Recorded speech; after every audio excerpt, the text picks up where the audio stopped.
Apa pandangan doktor tentang Ibnu Arabi yang menjadi Ibnu Al-Arabi yang menjadi pujaan ahli makrifat apa dah? Dan apa ni? Dan apa ni? Dan dan batinnya. Tuan-tuan, dia satunya ada Muhyiddin Ibnu Arabi. Bukan PM ni, lain. Satu lagi ada Abu Bakr Al-Qadi Abu Bakr Ibnu Arabi, Ibnul Arabi. Itu ada alif lam. Hak ni Ibnu Arabi tak ada alif lam pada bacaan majority.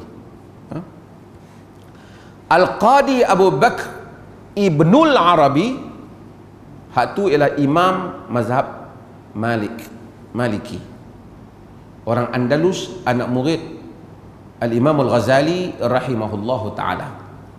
Dulu di Andalus mereka anti dengan buku Ihya Ulumuddin, sehingga mereka membakar kitab Ihya Ulumuddin kerana mereka menganggap salah di atas arahan pemerintah Andalus, terutamanya ketika Al-Ghazali membahaskan bab ruh dan seumpamanya. Sehinggalah Al-Qadi Abu Bakar Ibnul Arabi, alim besar dalam mazhab Malik, yang mana dia telah masuk dan dia menjelaskan kedudukan Al-Imam Al-Ghazali, sehingga Al-Ghazali kemudian berpengaruh di Andalus, dan sebelum itu di dunia Islam juga dia berpengaruh. Ini cerita lain. Tapi yang penting itu lain. Dia alim. Dia ada kitab Ahkamul Quran. Ahkamul Quran. Alim.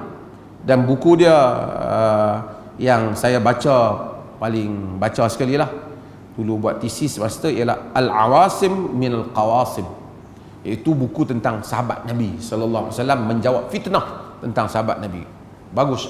Alim besar Al-Qadi Abu Bakar Ibn Arabi. Mazhab Malik, dia ada mengkritik dengan kritikan yang tajam terhadap Al-Imam Ibn Hazmin Al-Andalusi, walaupun ialah semua orang ada kelemahan. Ibn Hazmin dia macam ghulu sikit. Ibnu Arabi hak ni dia tak, yang ni dia sufi, dan dia ada syatahat sufiyah. Bukunya Futuhat Makkiyah, buku sufi, buku bukan sufi yang ghulu.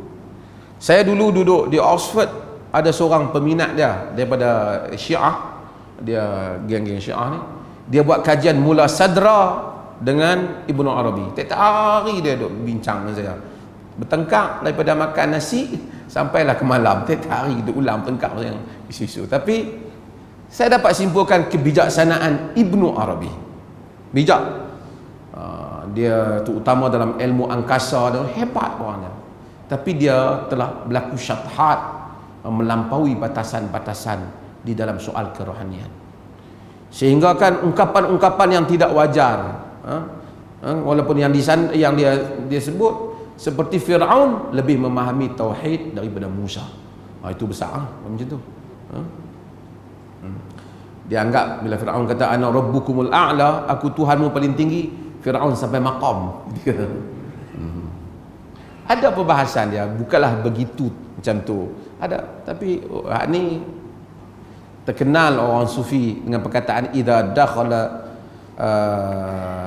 sin fi shin zahara qabrul Muhyiddin. Zahara qabrul Muhyiddin. Apabila sin masuk kepada shin, zahirnya kubur Muhyiddin, kubur dia. Panjang cerita dah, tapi yang ni gulat, pelampau, dan syathat, ada kemelampauan sufi. Sufi bagus pada soal tazkiyatun nafs, membersihkan diri jika tidak berlaku kemelampauan. Ini soal istilah saja, tak penting. Ulama kata la musyahatul fi istilah, tak payah balah tentang istilah. Yang penting kontennya apa.